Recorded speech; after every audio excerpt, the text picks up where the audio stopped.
Hey guys, you want to learn the electric fence checkmate? Well, if you play enough games, you're going to come to this position where you've got a king and two rooks. Check out my latest video, it's pretty cool.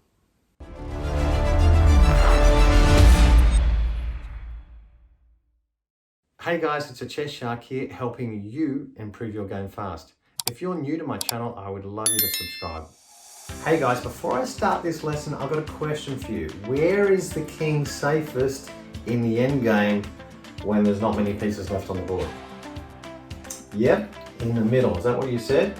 In the middle of the board, he can escape to potentially 8 squares. 1, 2, 3, 4, 5, 6, 7, 8. Okay? So he's harder to pin down when he's in the middle of the board. If he's on this corner of the board, wow, that's a disaster. That's the worst position he can be in because he can only escape to 1, 2, 3 squares. And on the side of the board, how many squares can he escape to there if he's on the side of the board? 1, 2, 3, 4, 5. So 8 in the middle, 3 in the corner, and 5 on the side of the board. That's where you want to push the king. So in this endgame strategy with electric fences, we're going to push our king to on the perimeter somewhere, on the side of the board. In this position, we're going to push him to the 8th rank, and there's nothing he can do to stop it.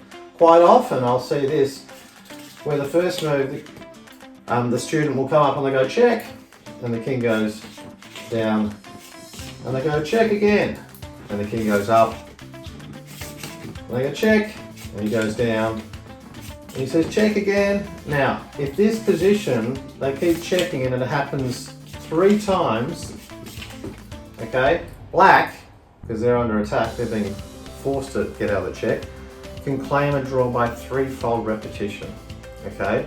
So you don't want to be in that position when you're white and you've got 2 rooks and you can win this game easily and force a draw by 3-fold repetition.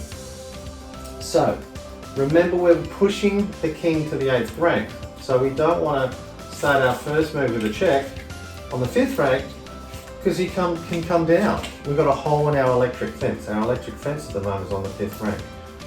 So that's a mistake. What we want to do is firstly set up an electric fence on the 4th rank below the king, okay? So now the king cannot go down. If he does, that electric fence, so he can't go anywhere on the 4th rank. He moves up, and we need to set up another electric fence below him, okay? If we set an electric fence, we check him again, guess what? He comes down to the 5th rank. There's a hole in the fence, he can go on the 5th rank. So we've always got to set up an electric fence below the king, okay? So now on the 5th rank, he can't come down on the 5th rank. He gets electrocuted, okay? King moves up, and now he's set up. So just keep checking. If you think of the piece behind, the rook behind, we check from the rook behind. We don't check, we set up the electric fence on the lower rank. Now remember, don't go here. Don't check him because he's got a hole in the fence. You need to first set up the electric fence below the king on the 7th rank. You can only go to the side. And our last move for checkmate, well, who can spot that? You can. I know, it's pretty obvious, isn't it? Rook to h8. And now we've got an electric fence here. He can't go there, anywhere along this 8th rank, and he can't step up to the 7th rank. Game over. So that is the endgame strategy with electric fences. Hey guys, thanks for watching this video. I hope you enjoyed it. If you did, click on the like button, and I'd love you to subscribe to my channel.